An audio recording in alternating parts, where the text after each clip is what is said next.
ನಾನಿದ್ದು ಒಂದು ತಿಂಗಳು ಮತ್ತೆ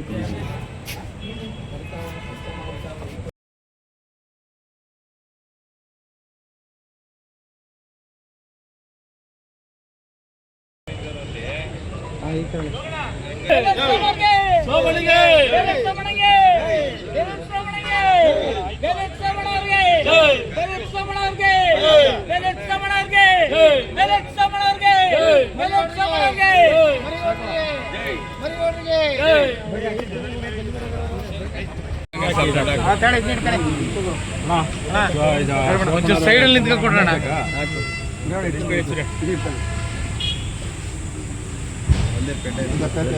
ಕೊಡಿ ಸೋಮಣ್ಣಗೆ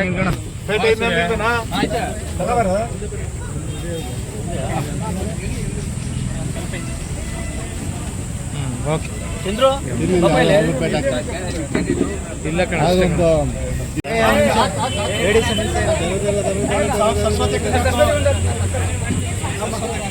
ನಿಂತ್ಕೋ ಹಂಗೆ ಒಂಚೂರು ಹಾಕ್ಬೇಕು ಬನ್ನಿ ಹಂಗೆ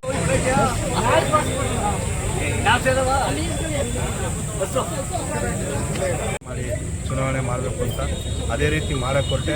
ಕೆಲವರು ಏನೇನೋ ಚುನಾವಣೆ ಅಂದಮೇಲೆ ಇದ್ದದ್ದೇ ನಮ್ಮವರೇ ನಮಗೆ ಸಾಕಷ್ಟು ತೊಂದರೆಯನ್ನು ಕೊಟ್ಟರು. ಅದನ್ನೆಲ್ಲ ನೀಸಿ ನನ್ನ ಮತದಾರರು ನನ್ನ ಕೈ ಬಿಟ್ಟಿಲ್ಲ.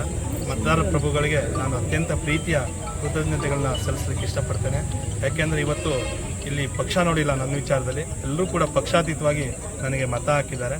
ಹಾಗಾಗಿ ನಾನು ಮತದಾರ ಪ್ರಭುಗಳಿಗೆ ಪ್ರೀತಿಪೂರ್ವಕ ಅಭಿನಂದನೆಗಳನ್ನ ಸಲ್ಲಿಸ್ತೀನಿ. ನೀವು ಮಾಡಿರೋ ಕೆಲಸಗಳು ಕೈ ಹಿಡಿತದೆ ಸರ್. ಕೆಲಸಗಳು ನೋಡಿದಾಗ ನನಗೆ ಇನ್ನೂ ಬೇಸರ ಆಗುತ್ತೆ, ಅದಿರಲಿ.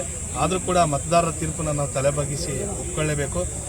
ಕಳೆದ ಅವಧಿಯಲ್ಲಿ 17 ಕೋಟಿಗೆ ಹೆಚ್ಚು ವಸೂಲಾತಿ ಮಾಡಿದ್ದೀವಿ, ಆಡಳಿತ ಭವನ ಕಟ್ಟಿದ್ದೀವಿ, ಸಭಾಂಗಣ ಮಾಡಿದ್ದೀವಿ, ಎಲ್ಲ ಮಾಡಿದ್ದೀವಿ. ಬ್ಯಾಂಕಿಗೆ ಒಂದು ಸುಸಜ್ಜಿತವಾಗಿ ಹಂತಕ್ಕೆ ಬಂದಿದೆ. ಹಾಗಾಗಿ ಈಗ ಸ್ವಲ್ಪ ಕಾಣುವಂಗಾಗಿರೋದ್ರಿಂದ ಸ್ವಲ್ಪ ಸ್ಪರ್ಧೆ ಜಾಸ್ತಿ ಆಯಿತು. ಈ ಎಲ್ಲ ಸ್ಪರ್ಧೆಗಳ ನಡುವೆಯೂ ಜನರ ಆಶೀರ್ವಾದ, ಮತದಾರರ ಆಶೀರ್ವಾದದಿಂದ ಅತಿ ಹೆಚ್ಚು ಮತಗಳಿಂದ ಗೆದ್ದು ಬಂದಿದ್ದೇನೆ. ಮತದಾರರಿಗೆ ನಾನು ಅಭಿನಂದನೆಗಳು. ಮುಂದಿನ ಗುರಿ ಮುಂದೇನಿಲ್ಲ, ಎಲ್ಲರ ಜೊತೆ ಸೇರಿ ಒಳ್ಳೆ ಕೆಲಸ ಮಾಡ್ತೀವಿ. Thank you. ಮತದಾರರಿಗೆ ಜೊತೆಗೆ ನಮ್ಮ ಶಾಸಕರಾದ ರಮೇಶ್ ಮತ್ತು ನಮ್ಮ ಯೂತ್ ಕಾಂಗ್ರೆಸ್ನಲ್ಲಿ ನಮಗೆಲ್ಲ ಜೊತೆಗೂಡಿ ಕೆಲಸ ಮಾಡ್ತಾರೆ. ಶಿವಪ್ಪ, ಸೋಮಶೇಖರ್, ನಮ್ಮ ಹೊಸಳ್ಳಿ ಶಿವಲಿಂಗಣ್ಣ ಎಲ್ಲರೂ ಆಶಾದಾಯಕವಾಗಿ ಚುನಾವಣೆ ಮಾಡಲೇಬೇಕು, ಬೋರ್ಡ್ ತರಲೇಬೇಕು ಅಂತ ಎಲ್ಲರ ಸತತ ಪ್ರಯತ್ನ ಇದೆ. ಇವತ್ತು ಬೋರ್ಡ್ ಇಡಲಿಕ್ಕೆ ಪ್ರಯತ್ನ ಮಾಡಿದ್ದೀವಿ, ಬೋರ್ಡ್ ಹಿಡಿತೀವಿ. ಓಕೆ, ಹಾಗಿದ್ರೆ ಸಬ್ಸ್ಕ್ರೈಬ್ ಬಟನ್ ಮೇಲೆ ಕ್ಲಿಕ್ ಮಾಡಿ ಹಾಗೂ ನಮ್ಮ ಹೊಸ ವಿಡಿಯೋಸ್ ಅಪ್ಲೋಡ್ಗೋಸ್ಕರ ಪಕ್ಕದಲ್ಲಿ ಕಾಣುವ ಬೆಲ್ ಬಟನ್ ನಮ್ಮೆಲ್ಲ ವಿಡಿಯೋಗಳನ್ನ ಲೈಕ್ ಮಾಡಿ, ಶೇರ್ ಮಾಡಿ ಹಾಗೂ ಕಮೆಂಟ್ ಮಾಡಿ.